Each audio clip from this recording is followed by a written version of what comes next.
ಬೆಳಿಗ್ಗೆ 4 ಗಂಟೆ ಲಗೇಜ್ ಎಲ್ಲ ಫುಲ್ ಪ್ಯಾಕ್ ಆಗಿದೆ. ಹೀಥ್ರೋ ಏರ್ಪೋರ್ಟಿಗೆ ಹೋಗ್ತಾ ಇದ್ದೀವಿ. ನಾವು ಏರ್ಪೋರ್ಟಿಗೆ ರೀಚ್ ಆದಾಗ ಬೆಳಿಗಿನ ಜಾವ 5 ಗಂಟೆ ಆಗಿತ್ತು. 2.5 ವರ್ಷ ಆದ್ಮೇಲೆ ಇಂಡಿಯಾಗೆ ಹೋಗ್ತಾ ಇರೋದು. ಅಫ್ಕೋರ್ಸ್ ನಾವು ಬರೋದು ಲೇಟ್ ಆಗಿರೋದ್ರಿಂದ ಲಗೇಜ್ ತುಂಬಾನೇ ತಗೊಂಡು ಹೋಗ್ತಾ ಇದ್ದೀವಿ. ಆಲ್ಮೋಸ್ಟ್ ಬಟ್ಟೆ ಇದೆ ಎಲ್ಲಾ ಬ್ಯಾಗ್ಸ್ ಅಲ್ಲೂ. ಜೊತೆಗೆ ಒಂದು ಸೈಕಲ್ ಕೂಡ ನಾವು ಇಟ್ಕೊಂಡು ಹೋಗ್ತಾ ಇದ್ದೀವಿ. ಪರ್ ಹೆಡ್ 40 kg ತಗೊಂಡು ಹೋಗ್ತಾ ಇದ್ದೀವಿ. ಅದರಲ್ಲಿ ಸೈಕಲ್ ವೇಟ್ ಕೂಡ ಇನ್ಕ್ಲೂಡ್ ಆಗಿದೆ. ಸೈಕಲ್ ನಾವು ಮನೆಯಿಂದನೇ ಬಾಕ್ಸ್ ಅಲ್ಲಿ ಪ್ಯಾಕ್ ಮಾಡ್ಕೊಂಡು ಬಂದಿದ್ದೀವಿ.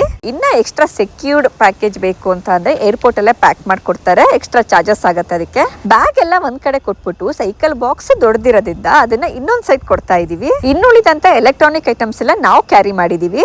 ನಮ್ಗೆ ಲಂಡನ್ ಇಂದ ಬೆಳಿಗ್ಗೆ 8 ಗಂಟೆಗೆ ಫ್ಲೈಟ್ ಇದ್ದಿದ್ದು. ಡೈರೆಕ್ಟ್ ಫ್ಲೈಟ್ಸ್ ಅಂತೂ ಸಿಕ್ಕಾಪಟ್ಟೆ ಕಾಸ್ಟ್ಲಿ. ಆಲ್ಮೋಸ್ಟ್ ಎಲ್ಲ ಇಂಡಿಯಾ ವೆಕೇಶನ್ಸ್ಗೆ ಇವಾಗ ಹೋಗ್ತಿರ್ತಾರೆ. ಹಂಗೆ ಯುದ್ಧ ಬೇರೆ ಆಗಿತ್ತಲ್ಲ, ಅದು ಕೂಡ ಮ್ಯಾಟರ್ ಆಗುತ್ತೆ. ಸೊ ನಾವು London to Doha to Bengaluru ಈ ತರ ಸ್ಟಾಪ್ ಕೊಟ್ಟು ಹೋಗ್ತಾ ಇದ್ವಿ. ಅವಾಗ ಸ್ವಲ್ಪ ಅಫೋರ್ಡಬಲ್ ಇರುತ್ತೆ ಪ್ರೈಸಸ್. ಒಳಗಡೆ ಬರ್ತಿದ್ದಂಗೆನೆ ಮಕ್ಕಳಿಗೆ ಸೀಟ್ ಬೆಲ್ಟ್ ಹಾಕಿ ಕೂರಿಸ್ಬಿಟ್ಟಿದ್ದೆ. ಒಳ್ಳೆ ಎಂಟರ್ಟೈನ್ಮೆಂಟ್ ಇತ್ತು ಅವ್ರಿಗೆ. ಮೂವೀಸ್, ಗೇಮ್ಸ್ ಮತ್ತೆ ಕ್ರಾಫ್ಟ್ ಬುಕ್ ಕೂಡ ಇತ್ತಲ್ಲ, ಚೆನ್ನಾಗಿ ಎಂಜಾಯ್ ಮಾಡಿದ್ರು. ಆ ನಂತರ ಮಕ್ಕಳಿಗೆನೆ ಫಸ್ಟ್ ಮೀಲ್ ಕೊಟ್ಟಿದ್ದು chicken tikka, omelette, yogurt, fruit bowl, jam, ಸ್ವಲ್ಪ ಟೊಮ್ಯಾಟೊ ಮತ್ತೆ ಮಶ್ರೂಮ್ ಕೂಡ ಇತ್ತು. ನಮ್ಮ ಮೀಲಲ್ಲಿ chapati, curry, broccoli fry, mango pudding, fruit bowl, bun ಮತ್ತೆ ಕಾಫಿ ಇತ್ತು. ಹೊಟ್ಟೆ ತುಂಬಾ ಏನೋ ಊಟ ಇತ್ತು. ಇವಾಗ ನಿದ್ದೆ ಮಾಡಕ್ ಟ್ರೈ ಮಾಡ್ಬೇಕು.